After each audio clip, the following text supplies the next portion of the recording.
Hey, welcome back to UFOs Above Us. All right, today we're going to study 3 pictures of the moon, looking for anomalies, and we'll just blow these pictures up one by one, study them carefully together, and see what we find. Let's start off with this crater here at the bottom. Now this crater, what I want to look at is that central object right there, and to point out, you can't make out the detail on the object, but what direction is the sun casting? You can see here on this rim the sun's going left to right. So let's look at the shadow for this central object, and let's kind of study that shadow right there. And it's got an unusual projection at the tip of it there. Look at that. Now, I would ask you, even though we can't see it here, that looks like some kind of an antenna sticking up off the top of that tall structure. So with all these things we see today, the question I'm going to ask, are they naturally occurring? Now, that object there, I don't know what it is, but this one clearly looks like some kind of a tower with an antenna. All right, object number 2. You can see it right here. It's V-shaped. And if you look carefully, it's got a little protrusion sticking off the edge of it there. So what is that? I don't know. But does that look naturally occurring to you? Again, that'll be the theme this time. Let's just ask the question of all these things we see in detail on the moon, do they really look naturally occurring to you? Does that pass the common sense test?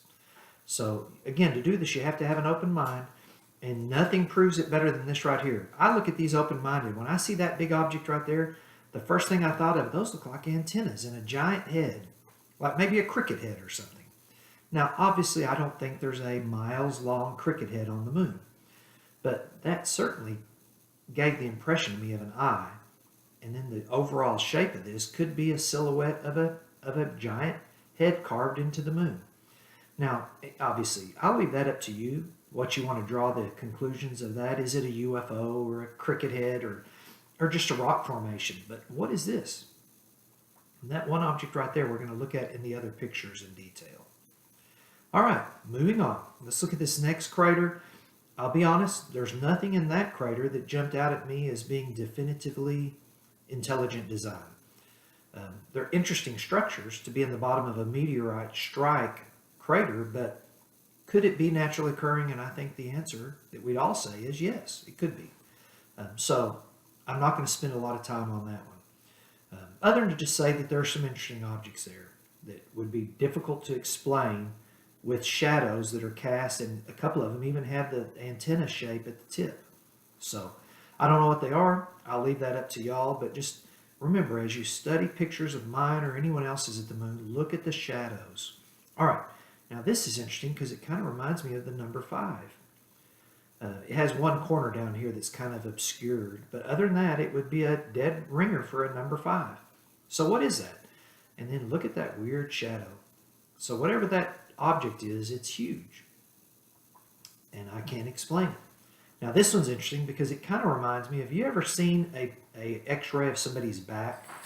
The back's made up of a series of discs. That's what that reminds me of. It looks like a series of discs stacked up, 3 of them right there. One here, plus you've got a couple others below it. So what is that? Don't know. But is it naturally occurring? And that'd be the question. Next object here, I don't know what that is. It's interesting, and we'll look at the other pictures and you see if you can figure it out. This looks like twisted tubes to me. All right, this one's the fascinating one. So I actually want to show you, we'll zoom it out here. Look at this big crater right here. Now, who would not be interested in the fact that you can see a clear-cut platform protruding out from the left-hand side of that crater? And if you notice on the wall of that crater, the rim's got a little gap in it. So what is this thing? And do you really think that's naturally occurring? I don't. But you draw your own conclusions. And obviously, if you disagree with me, feel free to put it in the comments. Please keep it clean. Otherwise, say whatever you think. But that does not look naturally occurring. Okay, just pointing out a couple other objects there on this one. You really can't see a lot in this picture up at the top edge, so we're going to move on to the next one. So let me pull up picture number 2. All right. Now what I did on this picture is it's a little bit different angle, but the same general area, and I definitely boosted the brightness and contrast to bring out a little more detail. So again, that bottom picture, you can see the shadow cast there with the antenna or whatever that is. So we don't know what that object is, but it's casting a strange shadow. And this one, I still don't know what it is. The V is still there, and if you look here, you can even see more detail. You see a little protrusion there, and there's a little tube connecting the right-hand side of that. So I don't know what that was. All right, and I've got to look at this one just for fun. The one that I was calling the giant cricket head, or whatever this is, alien head, or just a rock formation. Let's look carefully, and that does kind of look like a half circle there, doesn't it? So it's odd. But I want you to look at right here. There is a column with a base and some kind of a rectangular platform. And if you look carefully at that platform, you can see a little rectangular section there, and then what looks to me like kind of a wedge-shaped section behind it. So pretty interesting object there. Next to it, you see a circular platform or a base with a little round ball on top. What is that? Again, I don't know what these are, but there are certainly arguments to be made for not naturally occurring. Now, I'm not going to point out everything I saw in these pictures, but if you look long enough, you can make out faces and all kinds of weird stuff on these moon pictures. So you have to be careful not to keep it objective, and I try to do that. Hopefully that comes across.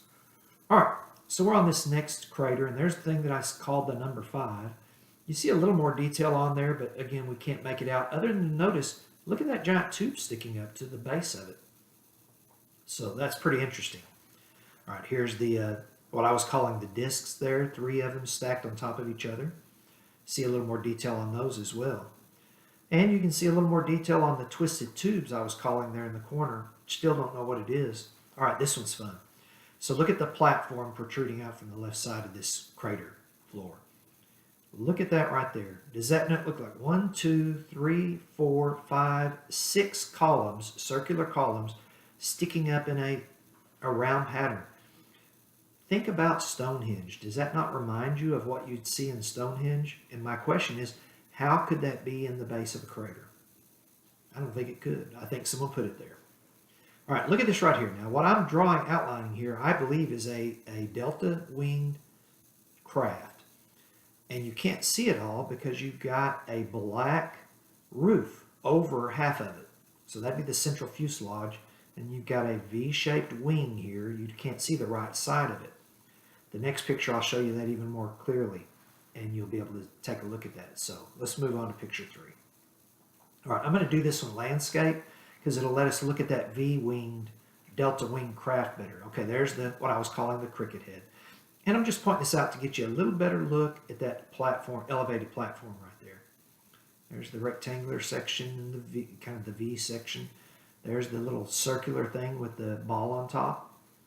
So I don't know what that is, but it's certainly interesting. Now let's go straight to this deck, this elevated platform here. Look at that circle. And here you can even make out the columns sticking up off the base of that. So there again, there's 6 of them there in a circle. Boy, that reminds me of Stonehenge. So do you think that's naturally occurring? Just be honest with yourself. Try to open your mind and decide. Just looking at the shape of it, that's not naturally occurring. Now let's look at that delta wing. I'm going to zoom this in as close as I can and look carefully here. So there again is the shape I believe we're looking at. So it's just a V-shaped craft, and you've got a roof over this section right here. And if you look carefully, you'll even see a shadow zone where I think the roof is casting a shadow down on the craft there. And you can even see some pipes or something kind of connecting to that. So what I think we're looking at there is a giant craft, V-shaped wing, and it's trying to hide it from our view with that roof covering part of it. Hey, look, notice that right there. Doesn't that look kind of like the same number 5 there? My question is, why would we have those sharp, angular rocks on the moon? Do you think that's a naturally occurring, or do you think that's intelligent design? And that goes for all of this. So without further ado, I'd encourage you, hey, do your own looking at the moon and share your results. Together we'll get our answers.